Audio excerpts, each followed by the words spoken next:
Hi guys! Hindi nga ako nakapag-vlog ng ilang araw at dahil nagkatampuhan kami ni Jowa ng ilang oras. At ngayon, okay na kami at pupunta kami sa Neto at magbebenta ng mga plastic bottles. Alam niyo ba, ang mga plastic bottles dito at ang mga in-can ng mga drinks ay pwedeng ibenta at maging pera. Oo, at pera! 3 plastic pala ang aming daladala at ang laman nito ay iba't ibang size na bote. Ang mga boteng ito ay mga napag-ubusan lang namin na galing sa supermarket at pag walang laman na, hindi namin itinatapon kundi iniipon. May pera nga talaga sa mga boteng ito. Bawat mga bottle drinks pa lang nabibili mo sa supermarket dito sa Denmark ay may nakalagay na QR code. At ang QR code na ito ang ini-scan dito sa machine. Natanggap lang ng machine ang may QR code na galing sa Denmark. Tinatanggap din pala ng machine ang mga in-can drinks. Subukan ko ngang ilagay yung in-can na Red Horse. Pero hindi tinanggap ng machine. At nung pagkatapos nga namin i-scan lahat ay ang lumabas na pera ay 79.50 Danish. At kung i-convert ito sa Pilipinas ay 668 pesos. O diba, malaking pera? Pang grocery mo na rin yun. Para lang dun sa 3 plastic na ang laman ay in-can at mga bote, nakabili kami ng grocery. At eto nga, nagluto pala ako ng tanghalian na pansit bihon at lumpiang Shanghai. Unti-unti ko nga sinasanay si Jowa sa mga Pinoy foods para pagpunta niya ng Pilipinas ay hindi siya maninibago. Let's eat, my love. Okay, mga. At nung kinahapunan naman ay ipapasyal daw niya ako at hindi ko alam kung saan. At dahil medyo mahabang biyahe nga ay nagpagas muna si Jowa. Mga gasolinahan pala dito sa Denmark ay walang gasoline boy. Ikaw mismo ang maglalagay ng gas sa iyong sasakyan. At ito ang aming bill, 654 Danish para sa 43.34 liters. Kung i-convert sa pera ng Pilipinas ay 5,491 pesos. At eto nga, habang binabaybay na namin ang kalsada ay ang naganda ng mga view na aking nakikita. Mukhang mabubusog na naman ang aking mata. Napakaganda nga talaga dito sa Denmark. Napakayaman nila sa mga green fields at mga taniman. Trivia ulit tayo. Ang Greenland pala ay part din ng Kingdom of Denmark. Isa din sa mga Vikings era ang Denmark, Norway at Sweden. Isa ito sa mga Scandinavian country na nasa tuktok at itaas ng mapa ng Europa. Mas malalaki at malalawak pa nga ang taniman dito or mga fields kesa sa tao.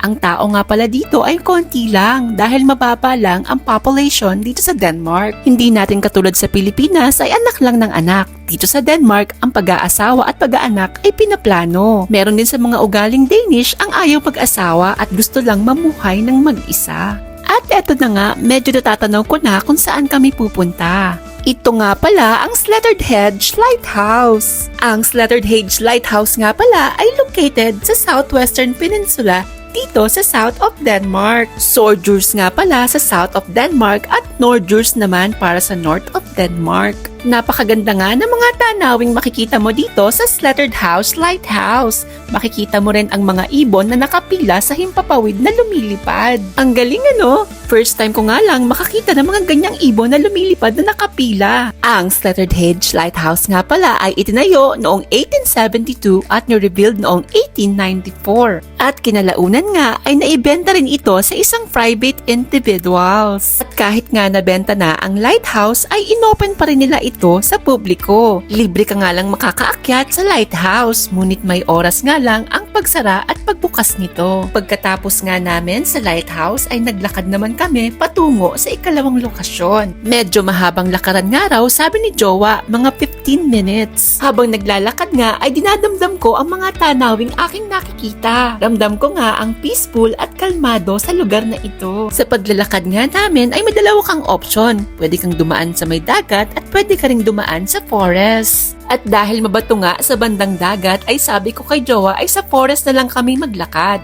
At ganun din naman dahil matatanaw rin naman namin ang dagat. Marami nga rin mga pine trees dito sa Denmark. Matataas at matitibay na pine trees. Dito ko na nga at nituro kung saan kami pupunta. Ang pupuntahan pala namin ay yung Tjusker Tarnet. Ang hirap bigkasin isipan nga naming dumaan dito naman sa may dalampasigan o sa may bandang dagat. May mga pamilya kang nagsaswimming at nagbabandings at balik ulit kami sa may bandang forest naman. Ulit ang lakad. Pag dumaan ka naman sa forest ay napakabango ng amoy, napakasariwa ng hangin. Ang fresh.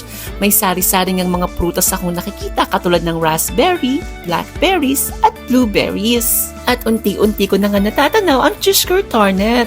Dahil nga mahirap bigkasin, tawagin na lang natin siyang German Tower. German Tower nga pala ito sa English. At mahaba ulit na lakaran. Akala ko nga ay malapit na dahil natatanong ko na ang German Tower. Ang lakaran nga rito ay para ka lang pupunta ng Norsagaray. Charot! Nung malapit na nga kami ay medyo mahirap nang umakyat dahil pataas ang lupa. At dahil nga nag-video pa ako, ang sabi ko kay Jowa ay mauna na siya at I will follow you na lang. Medyo mahirap nga ang pag-akyat dito dahil nakakahingal talaga siya. Magmula sa mga lupang pataas at pati na rin dito sa mga hagdanan. Grabe lang ang view dito kasi ang sarap sa mata, nakaka-refresh. Meron din mga poster sa loob ng tower. Ipinapaliwanag dito kung ano ang makikita mong mga halaman at mga bulaklak na tumutubo malapit dito. Napakaganda ng tanawin dito at masarap din ang hangin. Bawat sulok dito ay mga may maliliit na bintana na pag tinignan mo, ganito ang mga tanawin. Ito ang Cheshire Tornet o German Tower. Tinayo ang German Tower noong World War II. Ginagamit ito ng bansang Aleman para sa mga mananakop sa bansang Denmark. Isa din ang bansang Germany ang sumakop sa Denmark. At ngayon ito ay naging historical place na nga lang. Napakaganda nga ng tanawin sa itaas at tuktok ng German Tower. Makikita mo nga sa itaas ng tore ang 360 views mula east, north, south at west. Isa nga ang German Tower sa mga hindi ko makakalimutang lugar na pinuntahan ko dito sa Denmark. Napakatahimik, mahangin, kalmado at maganda ang tanawin dito.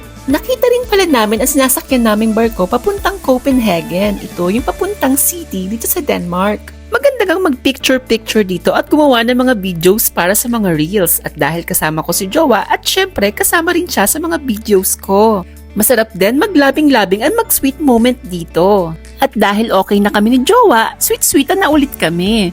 Minsan talaga sa isang relasyon ay nagkakatampuhan. At ang kagandahan nga lang kay Jowa ay siya ang una nagsusorry sa akin. Once na may tampo ako ay nananahimik lang ako sa isang lugar. At maya't maya si Jowa ay lalapit na, alam niya nang may tampo ako. Magsusorry siya at marirealize niya na may mali pala siyang nasabi sa akin. Dahil nga magkaiba ang kultura, mas madamdamin tayong mga Pilipino kaysa sa kanila. At nung pababa na nga kami ng tower, ay dinaanan ulit namin yung mga prutas na nakita ko. Nasarapan ako dito sa blackberries. Bawat padaanan nga namin na may prutas na blackberries ay pinipitas ni Jowa at binibigay niya sa akin. At sabi nga ni Jowa ay bibili daw siya ng puno niyan at itatanim namin sa garden. Para sa next summer ay may pipitasin ako at gagawin kong ice cream. At dahil matarik nga ang pababa, si Jowa naman ay gusto akong alalayan. Bigla nga siyang napahinto dyan ay dahil may nakita daw siyang isang maliit na palaka. Ito yung pinakamaliit na palaka. Yung makikita mo lang sa pagitan ng forest at ng dagat. Kung ano-ano nga dito ang makikita mo sa may mga batuhan sa dagat. Sari-sari mga bato, kahoy at kung ano-ano pa. At dahil nga malikhain si Jowa, yung mga napupulot niya ay dinidisplay rin niya sa bahay. Gagawin daw niyang floating stone ang napulot niyang bato at lalagyan niya ng kandila. Sa paglalakad nga namin ay dito lang ako nalungkot dahil nakakita ako ng patay na seals o kapatid ng sea lions. Mukha ngang sinadya ang pagkamatay nito dahil wala ng ulo. Pag tuwing summer nga ang mga seal ay nagpupunta sa dalampasigan para magpainit. Mababait naman ang mga seals, wag mo lang silang gagalawin. Pero may mga tao talagang walang puso na nagmamaltrato sa kanila. Hay nako, dumagdag na naman ito sa iisipin ko dahil ayoko nga nakakakita ng mga namamatay at pinamaltrato ng mga hayop. At bago nga kami sumakay ng sasakyan ay dumaan muna kami sa maliit na museo dito. At pinakita nga sa akin ni Jowa kung saan kami susunod na pupunta. Lahat ng pinupuntahan namin ni Jowa ay nakaplano. Napakaswerte ko nga kay Jowa ay dahil sanay siya sa mga mahabang biyahe at mamasyal kung saan-saang lugar dito sa Denmark. At nung pagkatapos nga namin at malapit na kami sa sasakyan, nakita ko itong sunset. Napakaganda nga ng paglubog ng araw dito. Hi, panibagong araw na naman bukas at malapit na nga akong bumalik ng Pilipinas. Napakagandang memories nga ang binigay sa akin ng Denmark at hindi ko pa rin talaga alam kung dito na ba talaga ako mag-i-stay. Habang nag-drive nga si Jowa ay sabi ko hinto niya muna dito sa parting ito dahil napakaganda at gusto ko siyang picturean. Napakagandang sunset at very meaningful. Nung nakauwi na nga kami, nilagay na ni Jowa sa mga collection niya yung floating stone. Yun lang, bye!